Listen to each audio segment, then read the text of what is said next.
I've often rented a car when traveling, but I've never rented an electric car. So this time when I was going to France, I decided I would try an electric car and check out what the experience was like.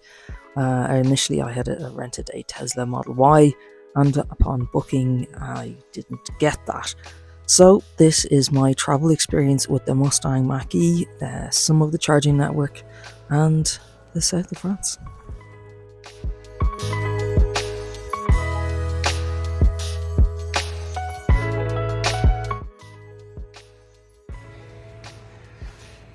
Flight was 2 hours late. Check-in desk for the car rental closed at 11, and had to get over from one terminal to another. Had to hoof it over by foot because there was no trams to see if I get there in time. Got there in time and queued. Nobody mentioned anything about having to check in first because your priorities on the booking, yada yada yada. Eventually get seen to. Had a Tesla booking. There's nothing in the conditions to say what particular type of credit card you need, and the one at the desk is adamant that it has to be a gold Visa card, business card. It's not on the terms and conditions, and she's adamant that it is. It wasn't. So Tesla Model Y to a Mustang Mach-E. So just gonna go find it here now in the car park. So that didn't take too long. There she be, a nice black Mustang Mach-E. Not what I ordered, but absolutely fine. Had them before. Let's get looking to see if there's any bumps or scratches on it that they might try and charge me for after I drop it back, which they are well known to do here sometimes. So yeah, just gonna walk around, check everything is as it should be, and I'll be on my way to renting my first electric car in a foreign country.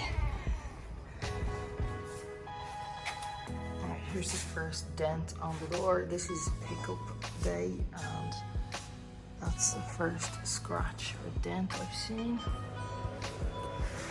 Check the wheels. Okay. Check the doors for any more bumps or scratches. It's a good idea to always check the tire pressure as well when you're renting a car. And the French love to play bumpers, not as much anymore. They used to be really bad at just getting into a parking space and nudging the other car. If you've ever seen that Top Gear skit, it's hilarious, where they just park French cars by nudging the other one out of the way. Alright, just looking for more bumps or scratches, scrapes, or anything they'd like to try and put on me.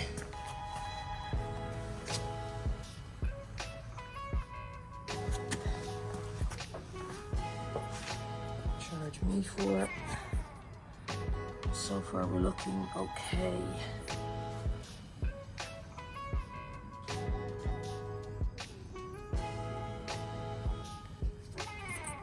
Not knowing the charging network, I limited my trips to ones that were either in reasonably busy areas or ones that I knew that weren't too far. So one day I went up into the hills, and here, just driving along the mountains, stunning scenery. It was only a 50-kilometer drive, which doesn't sound like a lot, but the roads are very, very winding. And it's nice to just take your time stopping off, looking at the scenery, having some nice lunch, which I did and I enjoyed because I had fully topped up and knew I could easily should manage 100 kilometers. But I was a little bit sparing with the air conditioning as well. I turned it on and off for a time so as not to use too much energy there.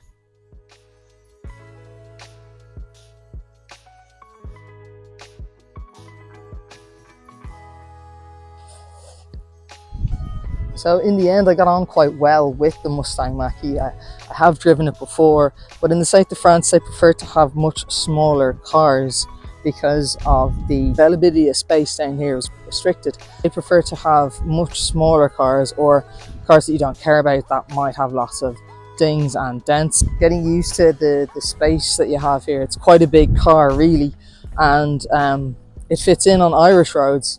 In the south of France, it took some time to get used to, but it's reasonably good at parking. It's got a decent turning circle on it.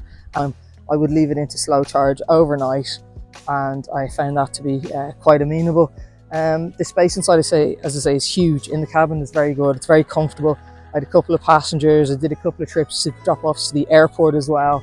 And the boot is massive, and the passenger space is really, really comfortable. You've got about 100 litres of space in the front as well. It's quite a nice design. The only part of it that's Mustang really is, as you'll see, just along the bonnet. So here's the where the cables are stored. It's kind of tidy. It's not tidy is because it's a rental car.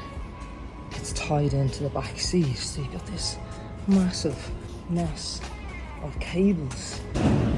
Then I now have to see if we can try and drag over to the charging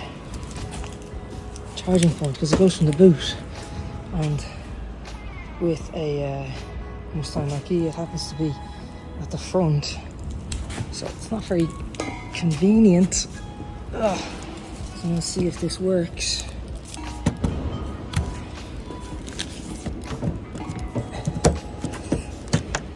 This is a bit of a mess, to be honest. Like, look at the cables dragging from the boot. While you're on holidays, this is how the cables will live, because you have to keep pulling them out or hiding them all the time. It may not be so easy because it gets messy and very tangled with all these cables. The French have always loved small cars, going back decades, but I'm not too sure the take-up for electric cars is so big.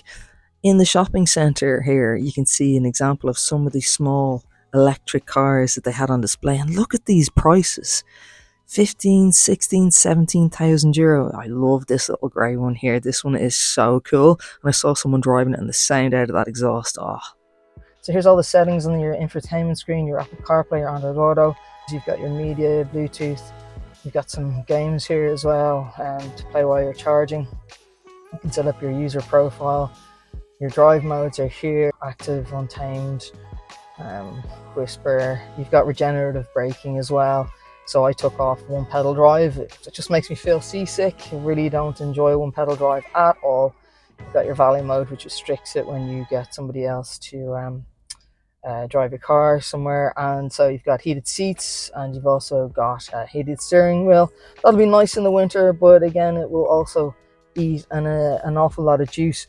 Your driver's binnacle here, you have limited amount of detail. You've got your battery, you've got your range, you've got your assistance for lane assists, whether you're in parking, reverse, neutral, drive, and low ratio mode. That's what the L is for, low ratio mode. You've got park assist as well, and you've got a huge central cubby here.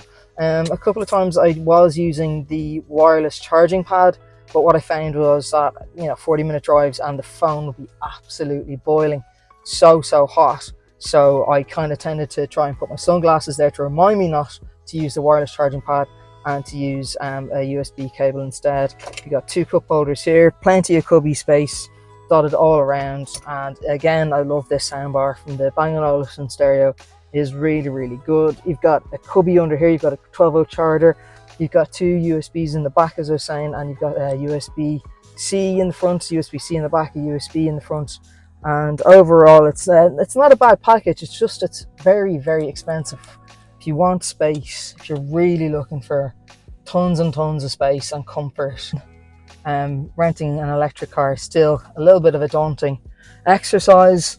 There was a few people at the desk late that night when I was picking this up, and they were having some difficulty at the desk convincing people to take the electric cars. Like, this has very, very low mileage. It has around 3,500 kilometers on it, and she was I'm not too sure that the story about the Tesla was true, that she couldn't give it to me based on the card.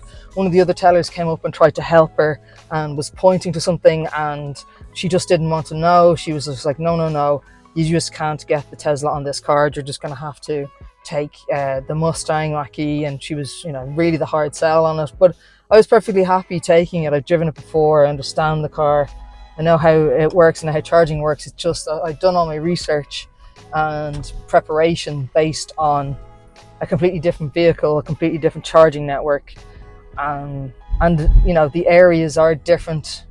And I've never used the Shell recharge system before, but there's lots of local charging stations available. A good thing is to read the reviews and know as much in advance as possible. It just takes an awful lot of work and an awful lot of research and being as prepared as possible to rent an electric car.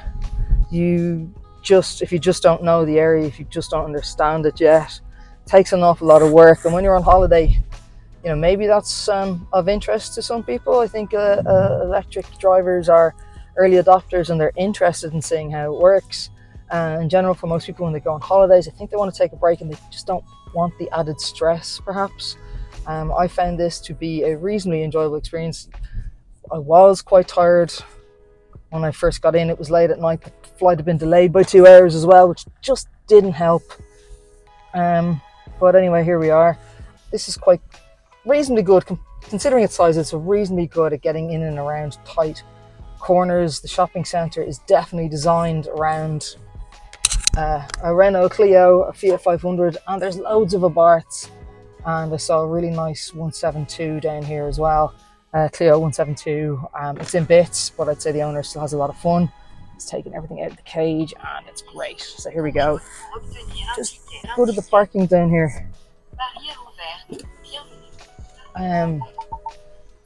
Parking in Monaco is €12 for 3 hours. Now this is quite tight. €12 for 3 hours. That's definitely cheaper than Dublin prices. And it was really very pleasant experience. Even getting around Monaco, the coffees, the pastries, still much cheaper than Dublin prices. Now don't go into Louis Vuitton or Gucci, because that's not. Free parking in shopping centres for a certain amount of time. In Cannes yesterday, I ended up getting free parking as well, so that was interesting.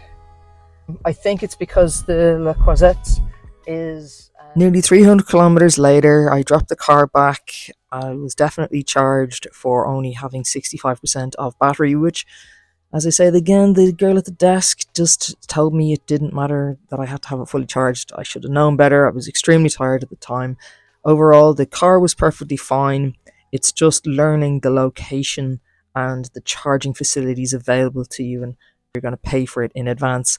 Just prepare as much in advance as possible, and renting an electric car shouldn't be any different to using one in your own country if you are used to it.